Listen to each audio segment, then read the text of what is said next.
Não pense em um urso polar. Pensou no urso polar, né? Pois é. Nossa mente, ela não entende muito bem o conceito de negação. Então, quando a gente mentaliza, ou quando a gente mesmo fala, né, profere expressões de avoidance, né, expressões de que você quer não pensar em algo, ou você quer não fazer alguma coisa porque você está de dieta, então você não pode comer um doce, não quero comer um doce, não vou comer um doce. A nossa mente, ela meio que ignora aquela negação no início da frase e só ouve o resto. Isso não sou eu que estou falando. Também não é ninguém muito excepcional falando, é o cara que escreveu... Acho que é o cara que escreveu Hábitos Atômicos. Eu até esqueci o nome do autor, mas o livro é bom, assim. Tudo bem que é um daqueles livros de coach, assim, que bombaram nos últimos anos, né? Livros, assim, vem bombando, né? Mais do que o necessário, então acaba que você tem muito lixo sendo apropriado para a cultura leitora, de uma maneira geral, nesses livros de mindset, esses livros de coach, assim mesmo.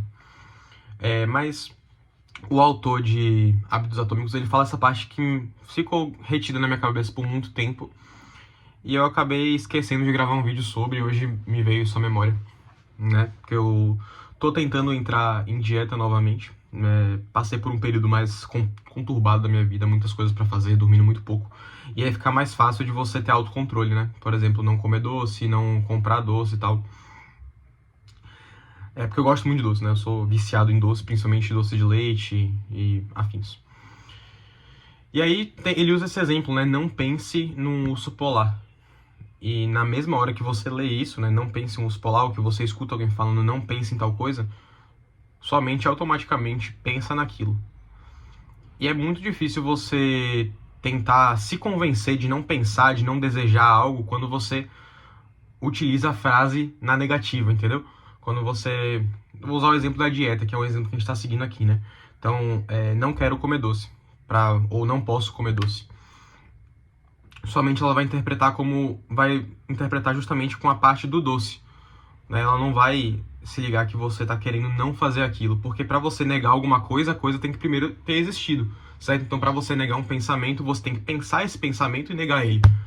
E é muito difícil trabalhar dessa forma porque fica contraproducente, porque você tá falando que não quer comer doce ou não pode comer doce, só que para você não fazer alguma coisa, você tem que pensar em fazer aquela coisa para depois você negar isso. E fica um pensamento muito contraproducente. E nosso cérebro, ele tenta economizar energia de todas as formas possíveis. Então, quando eu penso em não comer doce, eu vou e penso no ato de comer doce, e depois eu penso nos motivos pelos quais eu não posso ou não quero comer doce, entendeu? Então fica muito difícil falar pra você não pensar num pinguim agora, e você automaticamente pensa num pinguim. É muito, muito difícil mesmo. E o autor de Hábitos Atômicos, ele justamente fala sobre como você se libertar de hábitos ruins sem usar a negação. Então, eu tenho um hábito ruim de comer doce. Então eu vou lá e, ao invés de ficar não vou comer doce, não vou comer doce, não posso comer doce e tal, ficar pensando e mentalizando isso, porque isso me obriga a minha mente a pensar primeiro na existência do doce para depois pensar na negação dessa existência. Ele fala para você substituir um hábito por outro, que é um dos grandes macetes desse livro. Assim, é um livro de, sei lá, 200 e poucas páginas, uma coisa assim, um livro não tão grosso, assim, médio, livro médio. Mas uma das grandes lições que esse livro traz é justamente como você substituir hábitos ruins por hábitos bons. E se trata justamente na substituição. Então, por exemplo, se você não quer pensar num urso polar, é muito mais fácil você pensar em um urso pardo, ou pensar em outra coisa que não seja o urso polar. Eu sou uma pessoa, pessoal, que eu tenho muita dificuldade em pegar no sono. Sou uma pessoa que tem um pouco de insônia de início, né? Insônia inicial. E também um pouco de insônia de manutenção. Então eu acordo no meio da noite, mas isso é tema para outra conversa. Mas quando eu deito na cama, fecho meus olhos, desligo tudo, a tendência é você dar uma recapitulada em tudo como foi seu dia, ou do que você quer fazer no dia seguinte. E aí você fica naquela, né? Não, pô, preciso dormir, que amanhã eu tenho que acordar cedo e tal, então não posso pensar nisso, não posso pensar naquilo, não posso isso, não posso aquilo. Só que, mais uma vez, a nossa mente, ela não entende a negação. Então é bem difícil para nossa própria cabeça tentar não pensar em algo, principalmente quando você não tem nenhum estímulo externo distraindo. Então, por exemplo, por isso que muitas vezes eu, quando vou dormir e tô com a mente muito agitada, eu ligo a televisão ou boto alguma coisa pra ficar tocando no celular, no tablet, enfim, pra justamente distrair minha mente. E ao invés de eu não pensar no dia seguinte, eu penso e uso meus sentidos pra me distrair e pensar em outra coisa, como por exemplo um vídeo de, sei lá, ranqueando melhores seleções que nunca ganharam a Copa. Que eu assisto muito vídeo de futebol, né? Então fico assistindo esses vídeos aí de top 10, lista, tier list, essas coisas, né? Então é muito mais fácil você distrair sua mente com outros pensamentos do que você se forçar a não pensar em alguma coisa. E aí vai o segundo ponto desse vídeo, né? A paradoxalidade, não, falei errado. Mas o paradoxo, então, melhor, o paradoxo do multitarefas. A gente é forçado a fazer muitas coisas ao mesmo tempo. Eu sou uma pessoa que tem muitos projetos e muitos projetos em andamento, né? Não só em pesquisa e em vida acadêmica, mas também em vida pessoal. Tenho muitos projetos, muitos planos que eu tenho comigo mesmo, inclusive o plano de voltar a malhar com consistência, voltar a fazer dieta, porque vocês perceberam, né? Meus pouquíssimos fãs aqui do YouTube perceberam que eu fiquei um tempão sem postar vídeo, né? Tava resolvendo as coisas da minha vida. E também nesse tempo eu fiquei sem conseguir malhar direito, sem me alimentar direito, sem dormir direito. Então foram semanas assim bem difíceis. Mas tô aqui, né? Tô vivo, então dane-se. A questão é que eu faço muitas coisas ao mesmo tempo e acaba que eu não faço muita coisa direito, sabe? É meio clichê eu chegar aqui pra vocês e querer arrancar a visualização e curtida de vocês falando sobre isso, uma coisa que é tão óbvia que quando você faz várias coisas ao mesmo tempo, você não faz nada direito. Existe uma técnica de um outro livro chamado Hiperfoco, que é um livro, esse sim é um dos livros ruins que vieram junto nessa maré de livros de autoajuda e de mindset. Esse Hiperfoco, ele fala sobre o espaço que o objeto com o qual você está pensando ocupa na sua mente. O espaço com que a tarefa ocupa na sua mente, como se fosse uma memória RAM da sua cabeça e que tivesse um espaço máximo que você tem de limite, né? Um armazenamento máximo que você pode estar utilizando de memória processual naquele momento.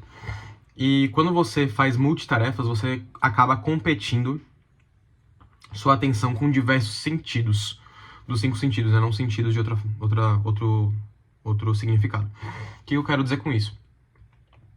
Quando eu faço muito isso, né? Eu tava escutando a Bíblia falada, né? Ao invés de parar e ler a Bíblia, eu baixei um aplicativo da Bíblia e tava escutando a Bíblia falada enquanto eu tava lavando louça, enquanto eu tava arrumando a casa, enquanto eu tava estendendo roupa, enquanto eu tava correndo, malhando e tudo mais. Só que acaba que eu não presto atenção em quase nada do que eu escuto enquanto estou fazendo outra coisa, porque minha atenção está direcionada a alguma coisa. Então, uma habilidade essencial que a gente precisa ter, por mais que seja difícil, porque a gente tem pouco tempo na vida, é fazer uma coisa de cada vez, sabe? Não sair fazendo meio mundo de coisas e competindo sentidos, né? Porque nós temos 5 sentidos e a gente, apesar de que eu consigo falar com vocês, tô usando muito do meu córtex pré-frontal, né? O córtex responsável pelas decisões, um pouco também ajuda na formação da linguagem e tudo mais, da cognição mais complexa. Eu tô usando isso e ao mesmo tempo eu consigo falar, tô me olhando na câmera, porque eu gravo com o celular virado pra mim, e tô me ouvindo enquanto eu falo. Mas é claro que é muito difícil eu fazer várias coisas ao mesmo tempo, então de certa forma eu faço uma competição entre os meus sentidos. Então, ao mesmo tempo que eu tô me olhando falando, eu tô me escutando falando e meus braços estão aqui apoiados na mesa. Se eu parar por 1 minuto de falar com vocês aqui, de olhar pra câmera, de me olhar e tal, e começar a focar na sensação do meu braço, do meu antebraço apoiado em cima dessa mesa, eu vou dissociar completamente e vou focar tanto no meu antebraço que eu não vou conseguir nem processar a fala para poder falar direito com vocês e seguir uma linha de raciocínio sem travar muito. E também não vou estar nem prestando atenção no que eu tô falando. Por isso que muitas vezes a gente acaba fazendo as coisas no automático. A gente acaba, não só em discussões com outras pessoas, mas em conversações normais, a gente não presta muita atenção no que a gente tá falando. Eu, principalmente, porque eu sou uma pessoa que fala demais, e inclusive é um erro meu, deveria falar menos e escutar mais. Mas eu falo e não presto atenção no que eu tô falando porque eu tô mais focado, tô disputando a atenção da minha audição sobre a minha fala e também disputando a função que eu tô tendo de construir uma linha de raciocínio coerente e coesa, né, linear. Eu disputo essa mesma atenção com a atenção de todos os meus outros sentidos. Então, por exemplo, o sentido tátil, quando você sente, quando você está falando com uma pessoa, mas você sente que tem um pedacinho de carne no fundo do seu dente, você fica mexendo ali com a língua. Ou o olfato, mesmo se tem alguma pessoa que está na roda de conversa, está com um cheiro bom, um cheiro desagradável, você presta atenção naquilo por algum momento e acaba dissociando. Então é muito difícil você forçar a si mesmo, fazer uma competição dos seus sentidos enquanto você está tendo uma tarefa única. Então por isso que eu, apesar de ser muito utilizador dessa estratégia de multitarefas, então enquanto eu escuto um podcast eu faço alguma outra coisa, enquanto eu escuto música eu vou fazendo outra coisa, acaba que você não consegue prestar atenção direito.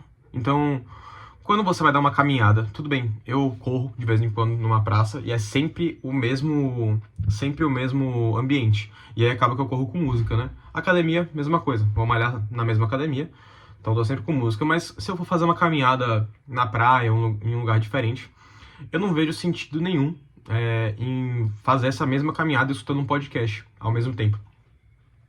Por que eu falo isso? Porque eu vou estar me privando de forçar os outros sentidos e vou estar forçando só minha audição focada no podcast que eu tô escutando.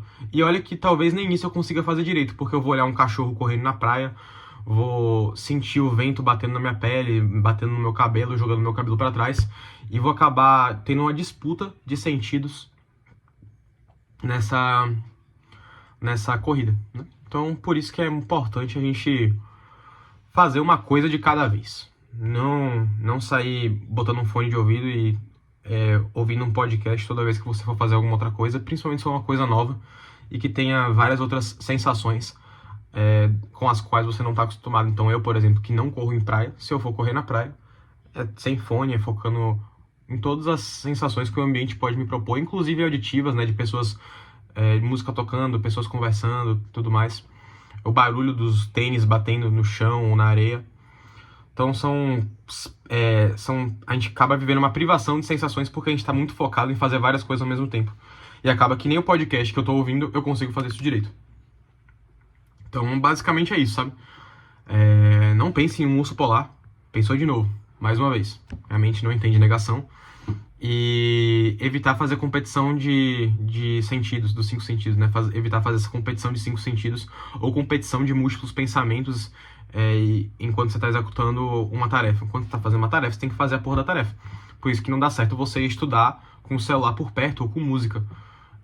Pessoas que estudam com música ou são muito boas e conseguem fazer essa dissociação e de não prestar atenção na letra da música ou na melodia da música e só colocam aquilo como um instrumento de música de fundo, literalmente. Ou não tem bom rendimento acadêmico, né? Então quando você estuda, você larga a porra do celular longe pra caralho e só lê a parada que você tem que ler e só sublinha o que você tem que sublinhar, sabe? Não faz outra coisa enquanto você tá fazendo, porque senão não vai dar certo. Você vai competir sua atenção. E é isso. Espero que vocês estejam bem e que tenham sentido saudades, porque eu também senti saudades de gravar aqui e vou tentar voltar a fazer isso com mais frequência. Forte abraço.